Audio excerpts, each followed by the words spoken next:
पिता के द्वारा विवाहित पुत्री को दी गई बहुत ही सुंदर सीख। विवाह के बाद पहली बार मायके आई बेटी तो स्वागत सप्ताह भर चला। सप्ताह भर बेटी को जो पसंद है वो सब किया गया। वापस ससुराल जाते समय पिता ने बेटी को एक अति सुगंधित अगरबत्ती का पैकेट दिया और कहा, पुत्री, तुम जब ससुराल में पूजा करोगी तब यह अगरबत्ती जरूर जलाना।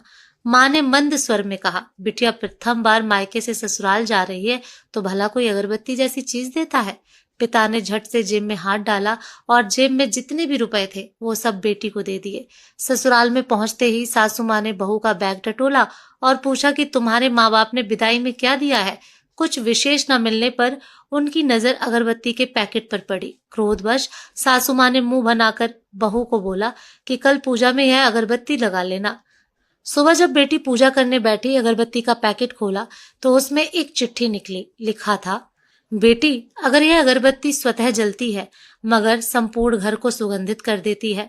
इतना ही नहीं, आजू बाजू के पूरे वातावरण को भी अपनी महक से सुगंधित और प्रफुल्लित कर देती है।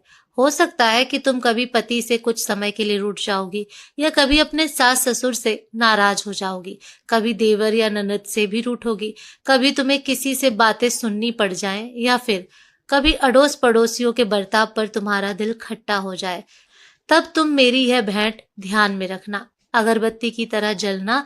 जैसे अगरबत्ती स्वयं जलते हुए पूरे घर और संपूर्ण परिसर को सुगंधित और प्रफुल्लित कर ऊर्जा से भरती है, ठीक उसी तरह तुम स्वतः सहन करते हुए ससुराल को अपना मायका समझकर सबको अपने व्यवहार और कर्म से सुगंधित और प्रफुल्लित करना। बेटी चिट्ठी पढ़कर फफक फफक कर रोने लगी। सासू माँ दौड़कर आई। पति और ससुर जी भी पूजा घर में पहुंचे जहां बहू रो रही थी। अरे, हाथ को चटका लग गया क्या? पति ने पूछा। क्या हुआ है तो बताओ, ससुर जी बोले।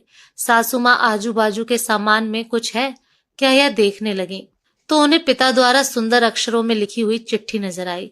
चिट्ठी पढ़ते ही उन्होंने बहू को गले से लगा लिया और चिट्ठी ससुर जी के हाथों में थमा दी। चश्मा न पहने होने की वजह से चिट्ठी बेटे को देकर पढ़ने के लिए कहा।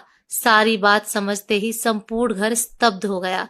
सासू माँ उच्च स्वर में बोली, अरे, यह चिट्ठी फ्रेम करानी है। यह मेरी बहू को मिली हुई सबसे अनमोल भेंट है। पूजा घर के बाजू में ही इसकी फ्रेम होनी चाहिए और फिर सदैव वह फ्रेम अपने शब्दों से संपूर्ण घर और अगल बगल के वातावरण को अपने अर्थ से महकाती रही। और अंततः अगरबत्ती का पैकेट खत्म होने के बावजूद भी क्या आप भी ऐसे संस्कार अपनी बेटी को देना चाहेंगे?